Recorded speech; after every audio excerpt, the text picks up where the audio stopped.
Fala, torcida do nosso Vascão, sejam todos bem-vindos, pessoal. Vamos para mais um vídeo. Após a virada de ano, o Vasco está se movimentando para iniciar a temporada. Desde já vou deixar os meus créditos para o SBT Esportes. Pessoal, peço like se vocês gostarem do vídeo. Bom, chegando em enrolação, bora pro vídeo. E os jovens do Vasco se reapresentaram de olho na disputa do estadual com o reforço de um veterano que acabou de renovar o contrato. Um Vasco diferente para iniciar a disputa do Cariocão sob o comando do técnico do Sub-17, Ramon Lima. A base do Cruz Maltino para o início da disputa do estadual é composta em sua maioria por jovens da equipe bicampeã do Carioca Sub-20. Alguns deles com passagens pela equipe titular como Estrela e GB. O ponto de experiência do time será o lateral Vitor Luiz, que se reapresentou junto aos jovens para participar do início da disputa do Carioca. Após disputar 13 jogos em 2024, o experiente jogador de 31 anos renovou com o Cruz Maltino por 2 anos e espera aproveitar a oportunidade para ganhar mais chances nessa temporada. A estreia do Vasco no Carioca será no dia 11 contra o Nova Iguaçu, em São Januário. Vamos todos cantar. A gente sabe que o Campeonato Carioca nesse início, né, os grandes clubes vão colocar times mais jovens, né, praticamente equipes alternativas, os 4 farão isso, mas tem alguns experientes aí, pensados, né, sabe que o Carlinhos vai jogar pelo Flamengo Carioca e o Vitor Luiz, o lateral esquerdo, que tem aí uma grande oportunidade de mostrar mais serviço. Ele tem a concorrência ali com o Piton, então dizer que, cara, agora você vai mostrar futebol para ser titular, quando o Piton voltar, a gente sabe que ele deve voltar para o banco, mas sempre que o Vitor Luiz foi acionado, ele foi bem. E dá uma bagagem, um cara experiente para comandar a garotada nesse início de Carioca, Dedé. Você falou, né? Quando ele entrega, mesmo não estando todos os jogos, né? Porque o Piton é um dos principais laterais esquerdos do Brasil, né? Mas ele foi bem no momento que ele entrou e por isso foi renovado seu contrato, né? Foi. Então, se ele não tivesse sido reconhecimento, bem... né? Reconhecimento, justamente, é isso aí. Então, o Vitor Luiz é um jogador com muita rodagem também, né? E ele conseguiu entregar no Vasco no ano passado, fazendo com que seu contrato fosse renovado. E o Vasco vem com uma equipe jovem, mas está pincelando alguns jogadores que podem vir, né? Tem o zagueiro que foi do Cruzeiro, né? O Lucas Oliveira. Lucas Oliveira, que está aí negociando, a gente vê que está negociando com o Vasco. É o que dá para o Pedrinho... Tem até informação sobre ele, depois eu posso falar então sobre isso. Agora, solta o drone. Segura, eu ia te perguntar do Coelho, mas emenda já sobre o zagueiro. Sobre o Lucas Oliveira, por que ele não assinou ainda? Entre Vasco e Cruzeiro tá tudo certo. Quando ele vier para o Vasco, 50% de direito... né? Exatamente. Fica dividido entre os dois times e ele assina um contrato de 2 anos. Ele não assinou com o Vasco ainda por conta de uma cláusula. Porque nessa cláusula, os empresários, que já passaram por isso nos tempos de Botafogo, querem entender o seguinte: quem vai pagar o salário do jogador se o Vasco entrar em recuperação judicial?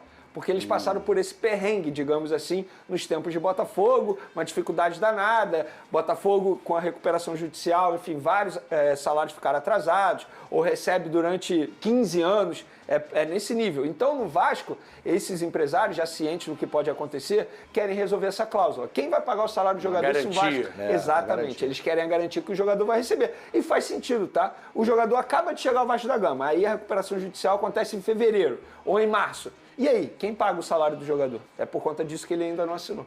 Coelho, tem novidades aí, jogador do Atlético Paranaense, foi bem no ano passado, tá na mira do Vasco. E aí, Venê? A última informação que eu tive sobre o Coelho é que o Vasco de fato tinha interesse, mas os valores pedidos pelo Furacão são valores extremamente altos, bem longe daquilo que o Vasco da Gama pode pagar. E negociar com o Atlético Paranaense é um saco. Todo mundo fala isso, que não é nada fácil. Tanto é que a situação do Léo, o zagueiro Léo vendido ao Atlético Paranaense, isso aí rodou durante dias, porque não era uma negociação fácil. Então, boa sorte ao Vasco se de fato tentar o Coelho fazendo uma proposta maior, porque não é nada fácil tirar um jogador do Atlético Paranaense, embora o Atlético tenha caído para a segunda divisão. Mas, tecnicamente, né? Bom de Baita bola, do né, jogador, né? Bom Foi muito de bem no bola, Bragantino, melhor ainda agora no Atlético Paranaense. Seria um baita reforço pro Vasco, jogador diferente, o mano a mano, 1 contra 1 dele, ele tem muitas qualidades, muitas virtudes, né? Chute de média também, ele fez um ano, o Atlético Paranaense acabou sendo rebaixado, mas foi um dos poucos ali que se salvaram, Foi, né? né? Então se o Vasco conseguir fechar essa contratação, mesmo com os valores altos aí, seria um baita reforço. Aquele reforço mesmo, né? Aquele de verdade, né? Aquele de verdade. Não é para compor elenco, eu quero dizer. Atualmente né? chega para ser titular com no certeza, Vasco. Com certeza. Acho que com muitas equipes do Brasil, o Coelho joga titular, né? Até porque ele joga numa posição que o Vasco passou um perrengue, Lado né, cara? de Perdendo, campo, tá perdendo jogadores lá, importantes. Adson e David, por exemplo, a gente sempre falou isso aqui nos tempos que o Pedrosa estava aqui também. Quando esses dois jogadores se lesionaram, foi quando o Vasco caiu de produção. Foi. E Porque conseguiu encaixar com os dois. Demorou tanto para encaixar o David e o Adson e aí eles se Não tinha uma machucaram. reposição à altura para essa posição. E o Coelho, na minha opinião, ele chega para se titular atualmente no Vasco. Joga muito. Um cara que o Vasco precisa e tem que pensar também num centroavante, a reposição ali pro Verrete, talvez uma outra posição carente aí do Vasco, Dedé. É um centroavante que sabe que vai ser reserva, né? Porque o Verrete você tem contratar moral um lá. jogador que já sabe que vai ser reserva não é fácil, né? Porque o Verrete é ídolo do Vasco nesse momento, né? É um goleador difícil ele perder uma bola no alto, né? Por incrível que pareça, né? Ele não é tão alto, né? Mas ele tem um tempo de bola absurdo, né?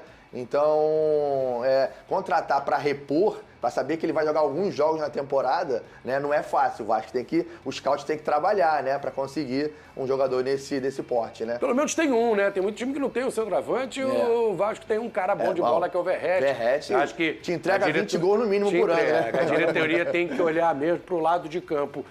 E o Léo Link? Vene, novidades. Léo Link em relação ao Botafogo, Isso, né? O goleirão Botafogo do- fez uma proposta oficial, lembra que a gente comentou aqui na semana passada? Essa proposta... Tá dentro do pacote Atlético Paranaense. Depois É tem isso. mais outro jogador que eu tô segurando aqui.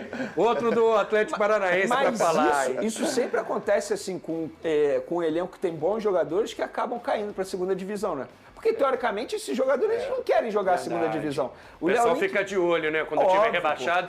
Quem se salvou, É que deve isso. ser mais fácil pra trazer, né? Até para questão de folha salarial também, né? Porque quando você cai para a segunda divisão,